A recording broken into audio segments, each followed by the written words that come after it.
Hello everyone, welcome to Bambatha Kamancinza TV. I'm here to update you of what was happening on uSibongile and the Dlamini's namhlanje mhla ka-2 June 2025. Okay, kusho ukuthi kubukeka engathi lento kagcina noPhakamani ayipheli. Namhlanje bavuka amashidini awodwa lapho uVusi if efona ugcina uyaqhubeka umenze isilima akazibekile phansi uPhakamani ulokhu emcabuze njalo ugcina if ekhuluma noVusi. Kodwa into ayifuna kakhulu kaDlamini ukwenza khona ezokwazi ukuthi athole yonke into yakwaDlamini ngoba uyambona ukwenza ukuthi akabuyile kahle. Ngisho uVusi uyazama ukukhuluma kabi ngaye ngenhlahla amchikize ugcina kusho ukuthi kusakhona ukuthi umnyeni wakhe. uPhakamani uyakaDlamini wavele uVusi wamdelela engena wathi eyi naso-ke leso sicefe. Wathi nje uPhakamani kusho ukuthi njengoba ngiyisicefe nawe yiso angithi phela singaba ndawonye. Wavele uVusi wathi nje yena akayena wandawonye nomkhufefe.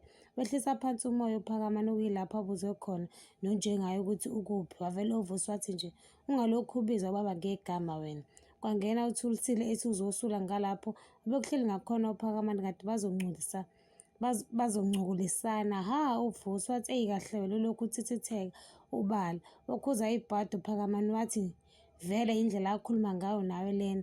Wasihlekisa ubala bakithi uThulisile wathi nje uVusi uzokhuluma noma yini nabasebenzi bakhe. Elokhu esho njalo uPhakamani ukuthi ngabe kungcono kube unkosikazi wakho ukhona ukubona ukuthi umuntu onjani. Ngeke bamba lana ungakhohlwa ukucela notification button nokusubscribe noma ushiya umbono wakho. Bye.